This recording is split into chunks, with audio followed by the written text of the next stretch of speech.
Olá, meu nome é Andréa Rocha, sou advogada, especialista em direito imobiliário e sucessões e hoje eu vim aqui falar de um tema muito importante, que são os contratos de locação. Vou explicar para vocês 5 cláusulas que têm que estar escritas no contrato e que merecem muita atenção das partes que estão assinando, tanto o locador quanto o locatário. Isso vai evitar dores de cabeça no futuro, isso vai evitar transtornos no futuro, para que não tenha necessidade de uma ação judicial para resolver essas questões que, se estivessem no contrato, não trariam nenhum problema. Salve esse vídeo para você consultar depois e não cair em nenhuma armadilha. Muita gente assina o contrato sem ler o que está assinando, e é aí que reside o problema, porque você pode estar assinando um contrato com cláusulas abusivas, multas indevidas, assumindo compromissos e obrigações que você nem imaginava e que lá na frente pode te trazer um prejuízo enorme. O contrato é o que define direitos e deveres de ambas as partes, e essas cláusulas têm que estar bem escritas para que não reste dúvida, estejam claras e equilibradas. Isso é muito importante. O problema é que quando o contrato está mal elaborado, o prejuízo aparece no bolso. Por exemplo, um contrato com cláusulas abusivas ou indevidas traz para o locatário um dever, por exemplo, de pintar o imóvel, que não necessariamente seria obrigatório. Via de regra, não é, mas muitas pessoas não sabem disso e acabam tendo que pintar todo o imóvel na hora da rescisão do contrato. Então, vamos entender que um contrato mal elaborado pode te trazer prejuízos reais no bolso, e isso eu tenho certeza que ninguém quer. Infelizmente, muitas pessoas copiam o contrato da internet, pegam o modelinho pronto e assina. E lá na frente, na hora de você fazer ou a rescisão do contrato ou a renovação do contrato, você vai perceber que você pode ter ficado em desvantagem e no prejuízo, com certeza. O contrato tem que ter muito claro 5 cláusulas, claro, terão outras tantas, mas essas 5 você precisa ter muita atenção. E qual é? Multa. Quais são as multas previstas nesse contrato? Por exemplo, tem multa para rescisão antecipada? Pode ter e pode não ter. Só que se tiver, a multa ela tem que ser proporcional ao tempo restante do contrato. Ou seja, eu pego o valor da multa, que via de regra são 3 aluguéis, e divido esse valor pelo tempo do contrato e multiplico pelo tempo que falta. E aí, este é o valor da multa. E claro, ela vai ser sempre inferior ao valor total da multa de 3 aluguéis, por exemplo. Outra coisa que causa muito prejuízo são os reajustes dos aluguéis. Então, no Brasil, é permitido que uma vez ao ano seja feito o reajuste do aluguel, ou seja, passados 12 meses, você pega o valor inicial do contrato e atualiza por um índice. Qual índice? Pode ser vários, podem ser vários. Você pode escolher qual vai ser utilizado. Via de regra é ou o IGPM ou o IPCA, mas pode ser qualquer outro que as partes entenderem que tá ok para elas, ok? Então é muito importante saber qual é esse índice. Para quê? Porque lá na frente, depois de 12 meses, quando for feito o reajuste do aluguel, você vai ver a diferença. E essa diferença pode ser gritante entre um e outro. Outra coisa que é muito importante ser analisada é que alguns contratos são dúbios, porque eles trazem ou um ou outro índice, e isso não pode. Tem que ser determinado qual é o índice. É ou esse ou aquele, e não qualquer um que seja mais vantajoso para o locador, porque nunca vai ser para o locatário, né? Se fosse assim, o que for mais vantajoso para o locatário, ok. O correto é que seja um único índice previsto no contrato. Outra cláusula muito importante que requer muita atenção é com relação à garantia locatícia. A gente já até comentou algumas diferenças de garantia nos vídeos anteriores. Depois procura aqui na nossa página para você encontrar. As garantias possíveis para um contrato de locação são fiança, caução de imóvel, caução em dinheiro, seguro fiança. E essas garantias, ela vai ter que ser escolhida somente uma.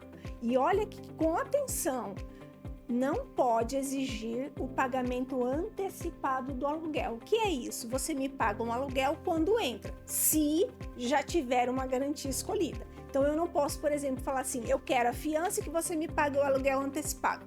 Não pode. É uma única garantia. Ou é a fiança, ou é alguma das outras, ou é o aluguel antecipado, ok? Então, o aluguel antecipado só pode ser exigido quando não foi fixada nenhuma garantia. Então, nós temos essa possibilidade de não ter nenhuma garantia. Então, fique atento, porque a lei de locações, né, a lei do inquilinato, ela diz que o locador que exige mais de uma garantia, ele está cometendo contravenção penal. Então, olha que grave para o locador. Então, também é muito importante que o locador se atente a isso. E, infelizmente, a gente vê vários contratos, às vezes até feito por alguma imobiliária, que tenha essa dupla garantia. E não pode. Não pegue modelinho de internet para evitar que você tenha problemas no futuro. Isso tanto para o locador quanto para o locatário. Uma cláusula que requer atenção é a cláusula das responsabilidades. E essas responsabilidades, elas são tanto do locador quanto do locatário. Então, os dois têm responsabilidades no contrato de locação. Então, por exemplo, o locador, ele tem a obrigação de entregar o imóvel pronto para ser usado. Ou seja, ele tem que dar o imóvel para ser usado ao fim que se destina.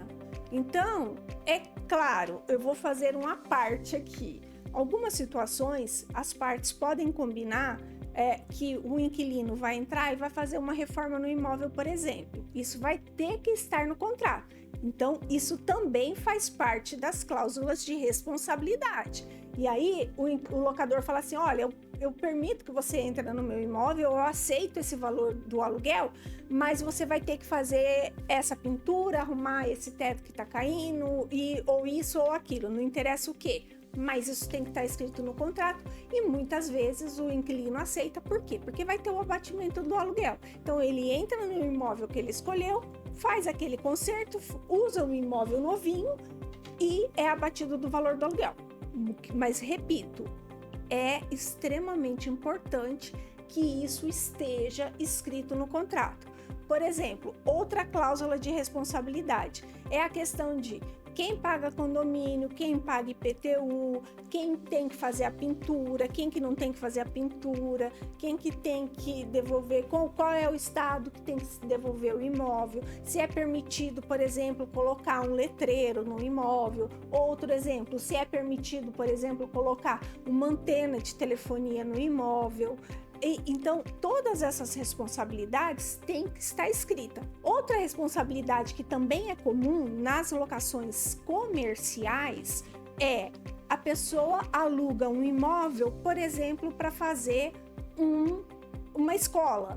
Só que o município não permite, na lei de zoneamento, o município não permite que naquele lugar tenha uma escola, por exemplo. A pessoa aluga e não verifica essa possibilidade ou não de abrir uma escola, e aí nós temos um problema. Por quê? Porque a pessoa vai ter que rescindir o contrato antes do tempo e eventualmente pagar a multa. Por quê? Porque ela não se atentou de quem era a responsabilidade de verificar se aquele imóvel pode ser usado àquele fim que ela pretende que ele seja usado.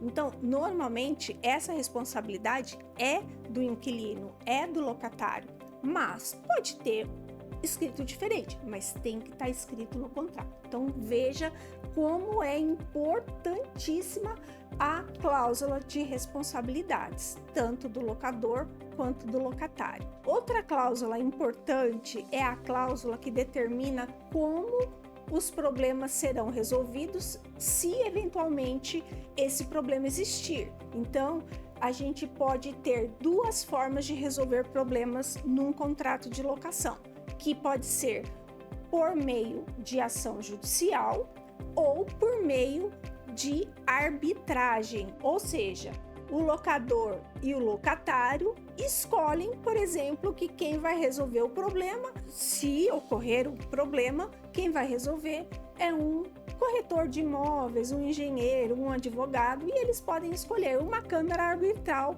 também, tá? Então, é muito importante que você se atente ao que está escrito lá.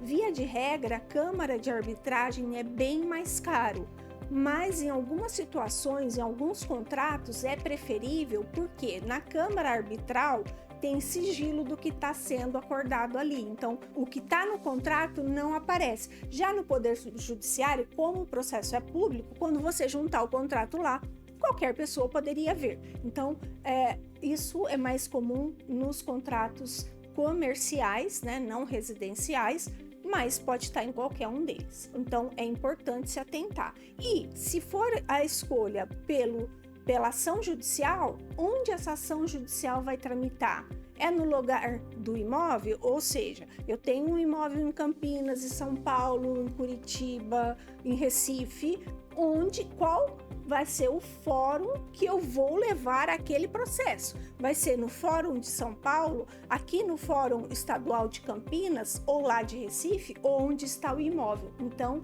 tenha atenção que também é uma cláusula importante que evita um prejuízo. Imagina que o imóvel é aqui em São Paulo e a pessoa que mora, o locador mora em Recife, coloca que vai ser qualquer questão vai ser discutida lá em Recife. Então, é um problema. Então, a gente tem que se atentar a isso. Se você gostou desse vídeo, curte, compartilha, se inscreva aqui no nosso canal e nos siga nas redes sociais para mais conteúdos como esse. E se ficou com alguma dúvida, deixe aqui nos comentários.